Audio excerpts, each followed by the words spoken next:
It is a well-loved, long-standing Kiwi sport. And tomorrow we will see over 500 indoor bowlers gather in Ashburton for the 75th Indoor Bowling National Championships.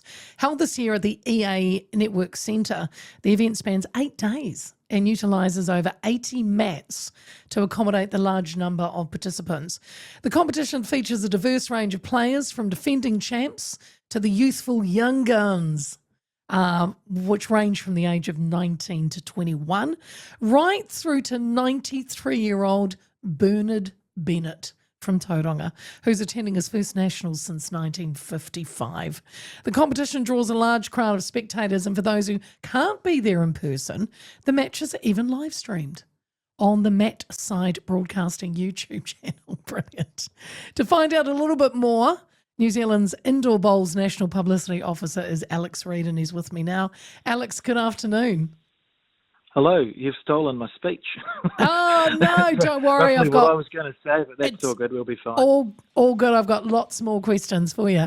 Hey, look, I played lawn bowls a couple of times, and I've got to say I loved it. But this is a little bit different. This is indoor bowls.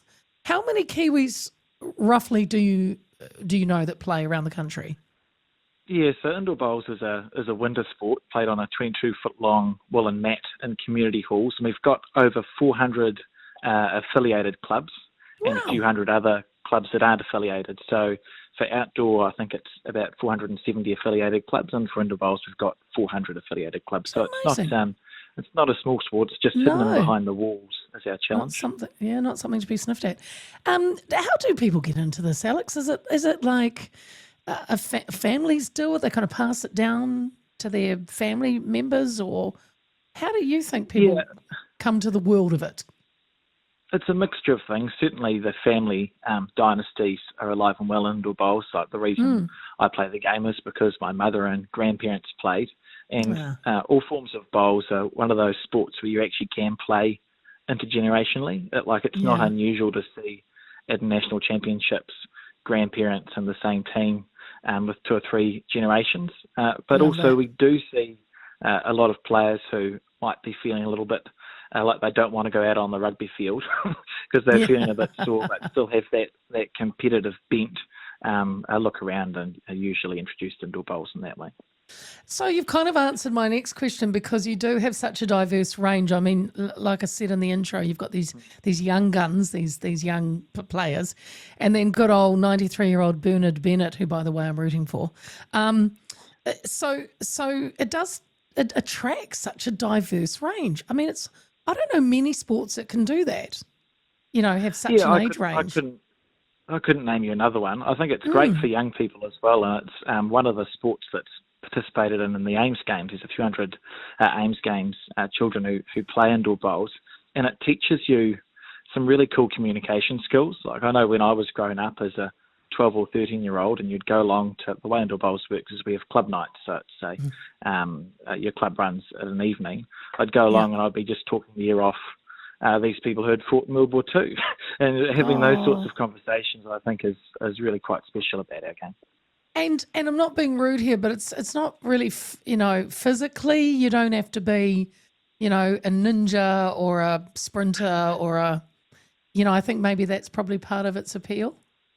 Yeah, absolutely. There's a low barrier to entry, although don't get me wrong, when you're playing we had our South Island Championships at Rotorua over the weekend, and I think the fours went for 13 hours straight. So when they had the champions got there at 8:30 in the morning and left the hall at sort of 9:30 at night. So it doesn't require physical fitness, but it does require stamina, a little bit of rehydration along the way. Yeah.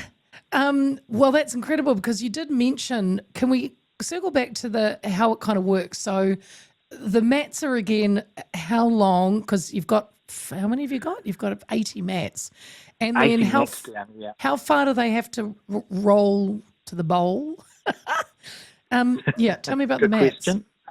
So it's a 22-foot long woolen mat. And the reason for that is when our game was founded sort of at the turn of last century, community halls were just becoming a thing, and the communities were looking for activities that they could participate in and indoor bowls was one of those. So the mats are actually designed by some clever person 100 years ago to be the same perspective as what an outdoor bowls rink is, but shrunk right down. So most community halls could fit 8 or 16 mats. And if you have 8 people per mat, you can get quite a lot of people in your community hall. So it started as a game for people to gather and sort of socialise with each other in those little community halls. Cool. And you mentioned that there was a 13-hour game, but I gather that's not typical. What is it normally like when you kick off tomorrow? Are we there for hours? Is it more fast paced than we might think? People think. Yeah, so the games are short. So you have I think the singles are 12 ends of half an hour, and you'd play 4 games of singles to find out if you've qualified or not. So the games are short and sharp. You only get the really long days if you keep winning. And the way it works for the nationals is you have to find a way to whittle it down. So there's a few hundred participating in the singles.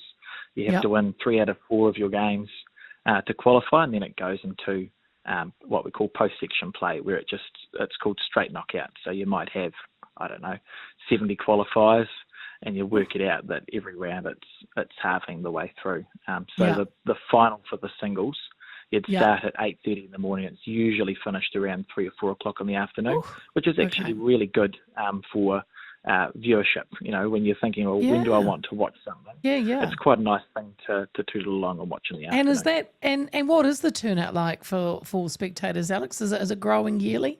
People turning up? We've found it's been stable the last 2 years. Like all sports, with COVID, we took a bit of a hit, and we found it sort of coming back. It's interesting because, and I think other sport finds this, we've now got this fantastic live broadcast that's actually just internally done by some indoor bowlers who saw a need for it. It's called NZIB broadcasting. But I often wonder if people, it's such a good broadcast, just sit and watch that.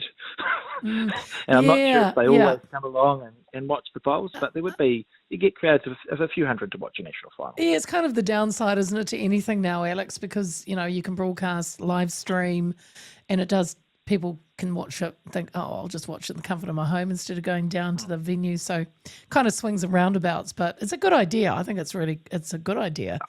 And what about the teams? Do they have fun with it? Do they dress up in costumes, or is it a buttoned down serious affair? Oh, we're not as buttoned down as we used to be. We do have on Wednesday, Dress Up Wednesday, which has been the case, I think, for about 10 years. So on Wednesday in section play and the triples, teams are encouraged to dress up. Indoor bowls is a little bit less formal than outdoor, so you don't have to wear a uniform to play. You just go in mufti, as long as you've got soft-soled shoes. So there's a dress up Wednesday, and we've seen some very interesting costumes. I recall a group of 20 dressed up as dominoes one year. That's brilliant. They sort of marched on and all fell over, which I thought was quite impressive. Oh, that is so cool. And you reckon the sport is growing, holding steady, or is there a push to get more young people into it? Yeah, for sure. We're always looking for more members. We've held steady the last 3 or 4 years, I'd say. What year are we? 2025. The time goes so quickly. We've held steady the last 3 or 4 years, but for sure, I think it's such a good sport for young people to get into, and it's a good family sport. I know, talking from my personal experience, is that we used to go as a family on a Wednesday night to play at the Gate Park Indoor Bowling Club instead of vegetating in front of a television.